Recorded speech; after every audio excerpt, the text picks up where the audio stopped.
Good afternoon, everyone, and welcome to LPU Times. I am Eklavya Singh, your host, host, and podcaster. So today we are going to talk upon a certain topic that is state reorganization. So first, before we dive into the topic, let's get to know our panel mates. So on my left we have Anmol, Rishita, and Ishita, and on my right we have Pankaj and Akansha. So first, let's get to the history and the revolution of State Reorganization Act in India. So Anmol, can you please give us some insights about this?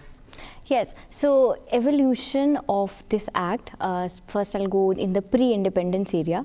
In the pre-independence area, there were more than 500 princely states, those were ruled by the British government. So, in India, there are more than 1600 languages are spoken. So in such diverse country, being ruled by one government only, so it's quite a task. So after this, when they recognized the need of reorganization, many reorganization commissions were set up, and after that, after the independence, they introduced the State Reorganization Act in the 1956, under which India was divided into 14 states and 6 union territories. 14 states Yes. at that time. So how many states? Abhi kitne states?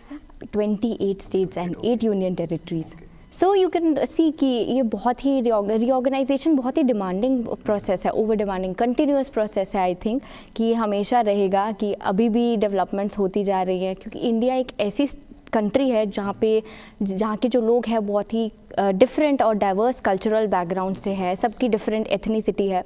तो I think it will be an ongoing process. So like पहले भी था और Yes, अब भी रहेगा. Present time में भी चालू ही है. यस, इस पे भी demand. Thank you so much for that. So, Pankaj, can you tell me about the impact which state reorganization had? Like India में जब से ये एक्ट आया है तब से और अभी तक के इम्पैक्ट क्या रहा है इसका?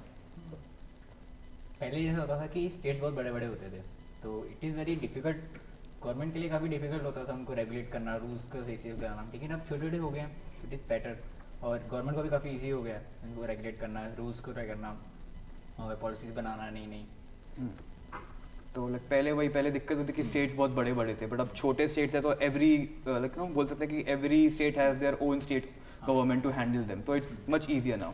Thank you for that. So but कुछ क्राइटेरियाज भी होते होंगे, आई एम श्योर कुछ क्राइटेरियाज भी होते होंगे उसको करने के लिए. तो Akanksha, can you tell me some of those criterias? Sure, Eklavya.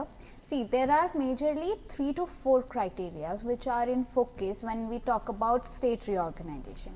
For example, पहला आता है population. India is the largest populated country in the world. So population plays a great role in state reorganization. We have to be very mindful about the population when we divide a state. Then comes the geographic region. For example, if I'm talking about Himachal Pradesh and the Delhi region, I have to be very mindful about the Pahari regions that are there and the people who are connected. Culture. Yes, the culture, the geographic region, the river belt, the coastal belt, all these are into account. And next comes the administration efficiency. अगर मैं बात करूँ पंजाब और हरियाणा की, तो अगर चंडीगढ़ में नहीं हो, मतलब अगर पंजाब में हेडक्वार्टर्स होता, मतलब जैसे कि हाई कोर्ट होता अगर पंजाब में, तो हरियाणा के लोग they would have faced challenges while coming to access the administration. But अभी जैसे चंडीगढ़ एक लोकल हो गया है दोनों के बीच में, इट्स लाइक अ ब्रिज, तो it's beneficial for both the states to access the administration. So these 3, and also the language plays a very important role in state divisions. You need to divide them according to that. Yes, or else conflicts might be there, right? So अब see, जितना मुझे समझ में आ रहा है, state reorganization is a big thing. So I am sure there must be some challenges too, which are being course. faced. So Yeah, can you of give us course. some insights about what are the challenges can Sure. be? Challenges आते हैं जब कोई identical linguistic states divide होता है. For example, Andhra Pradesh and Telangana division, if I might remember, it was in 2014. There was different regions, different reason why the state division was there, but main reason was that कि ये दोनों identical language ही बोलते हैं, और हम जब उनकी identity के ऊपर बात करते हैं तो दोनों में डिफरेंस करना it's very hard. And next come the economical desperations. Okay, economy के ऊपर जब हम बात करते हैं, जैसे कि झारखंड और छत्तीसगढ़ में जब स्टेट डिवाइड हुआ तो Jharkhand was not that developed as Chhattisgarh. तो छत्तीसगढ़ और झारखंड को मिनरल रिसोर्सेज के ऊपर डिपेंड करना पड़ता था. तो उस वैसे स्टेट्स में बहुत प्रॉब्लम आती है जब डिवीज़न की बातें होती है. फिर से नया इंफ्रास्ट्रक्चर, फिर से नया गवर्नमेंट ऑफिसेस, तो ये सारी चैलेंजेस देखी जाती है. Thank you so much for answer that. Now अब let's talk about the impact of state reorganization जो कि सेंट्रल और स्टेट्स लोगों पे लाइक जो रिलेशंस में जो हुआ होगा. तो Rishita, can you give us some information related to that? Sure, thank you, Claudia. तो I think there are various impact पड़ा है स्टेट रीऑर्गेनाइजेशन के, काफ़ी इम्पैक्ट पड़े हैं. मैं ब्रॉडली मैं 3 इम्पैक्ट के बारे में बात करूँगी. पहला होएगा इंक्रीज ऑटोनॉमी. अगर आप देखेंगे स्टेट जो डिवाइड हो गए हैं तो अब सरप्लस स्टेट्स को ग्रेटर ज़्यादा उनको पावर मिल चुकी है.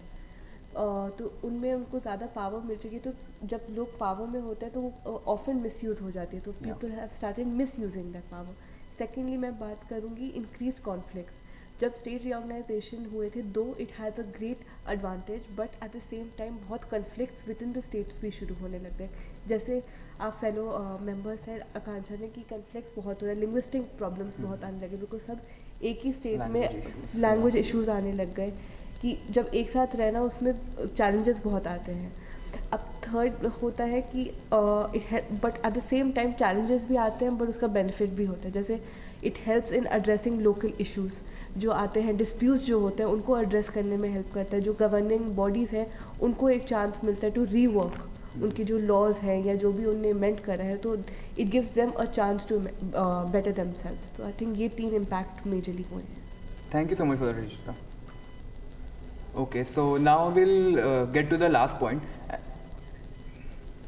So now we'll go for the last question and that will be like अभी भी जैसे हमें अनमोल ने बताया कि ongoing चीज़ें भी चल रही है.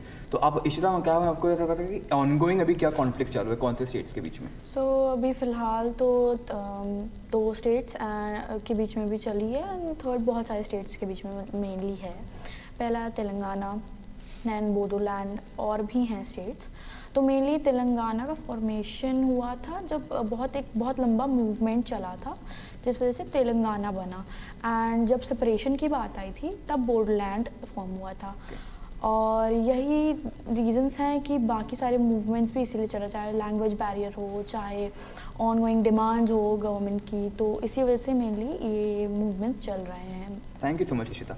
So that was all from my side and that was all from LPU Times. Thank you so much for joining us and let's meet at the next episode. Thank you.